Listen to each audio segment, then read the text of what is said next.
live commentary threads every day. Turns out that was self-education. Cup noodle to the perfect line is fine. Mumbo nice. Perfect. All toppings is actually the only way to save the world. Chapter 3.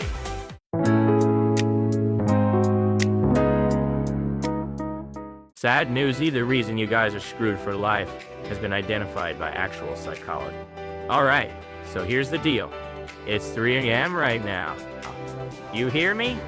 Why, how are you degenerates doing at this hour? Huddled in your thin blankets in a dim room, blasting your face with blue light from your phone, counting the stains on the ceiling? Or maybe you're locked in the bathroom, legs gone numb, forgetting when to wipe and leave. Either way, I can see your dead fish eyes through the screen. Op is gonna be real with you today for once. I know some of you click this because of the title, but you guys always say the same shit like a broken record. My life is over, I have no talent, or my parent gotcha roll was trash. Press X to doubt. Seriously, wipe those tears. You're not stuck because you lack talent, and it ain't society's fault either. It's just that your brain's factory settings are bugged. Yeah, this isn't a skill issue. It's a brain bug. A system error. Today, I'm gonna talk about the cheat code to force patch that bug. Alright, before we get into the meat of it, here's today's menu. This is gonna be on the test, so clean the wax out of your ears and listen. First, Chapter 1. Why you guys can't get out of bed for the rest of your lives.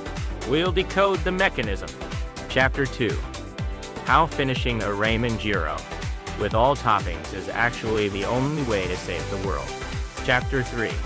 That baseball you guys love watching. Turns out it was the ultimate educational tool all along.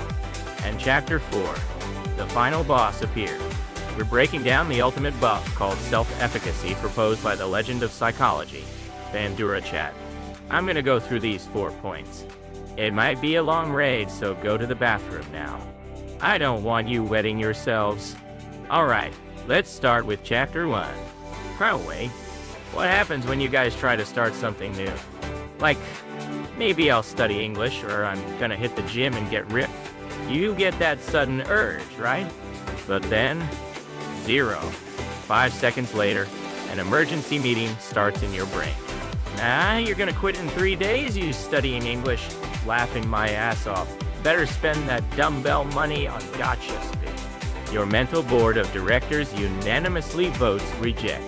So you tweet I'll start for real tomorrow and go back to scrolling summary sites. It's an infinite loop. This isn't exactly your fault. Your brain has just learned failure too well.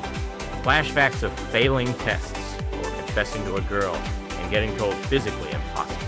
All the trauma piles up and creates a barrier called everything I do is pointless. They call this learned helplessness, but whatever. I'm skipping the big words.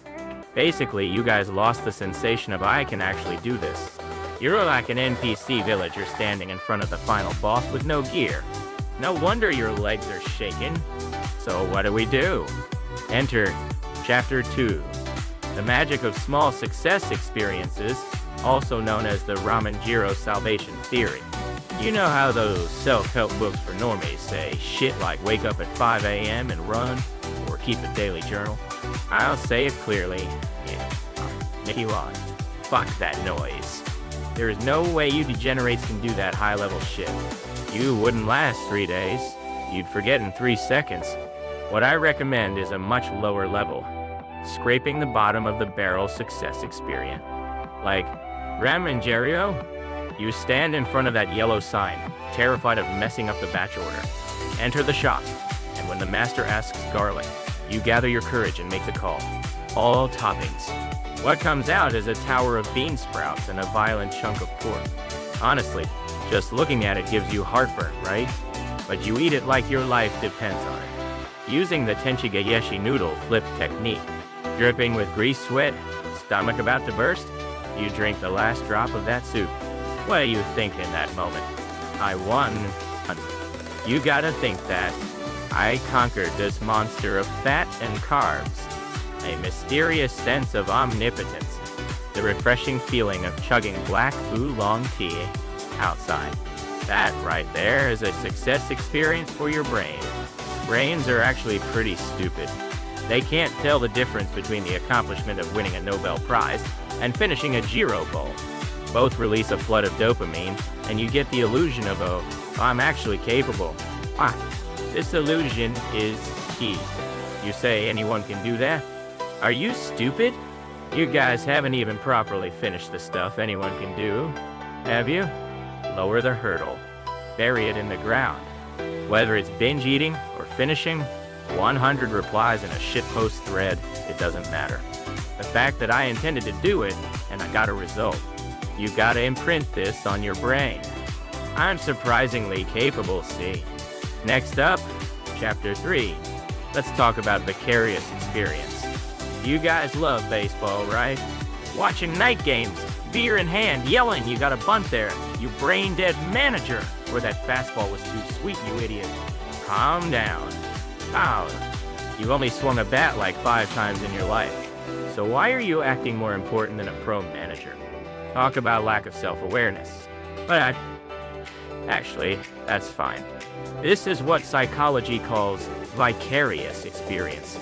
You watch someone else succeed or fail, and you feel, oh, I could do that too, or I'd do it better. This is actually a super important learning process. When your favorite team hits a come-from-behind grand slam with 2 outs in the bottom of the ninth, you fist pump and scream, let's go, like you hit it yourself, right? In that moment, inside your brain, you are the hero. Try going to work or school the next day. For some reason, you feel a bit tougher, right? A mysterious confidence wells up just like Satira yesterday. I'm gonna smash it too. That's you installing else's success into yourself. You're riding on someone else's life to stack up simulated success experiences.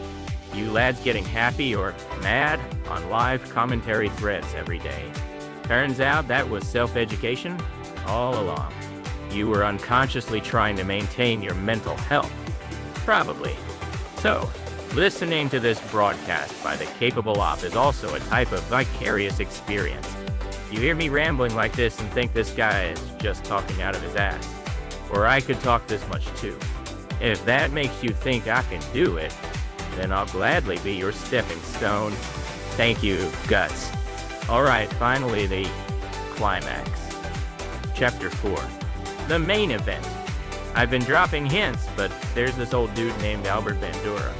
The theory he proposed is today's theme, self-efficacy. The direct translation is self-efficacy, but if I translate it for you guys, it means baseless confidence. That's it. Bandura Chad said this. Whether a human can take action isn't about ability. It's decided solely by whether they believe they can do it. You're thinking, what the fuck? Right?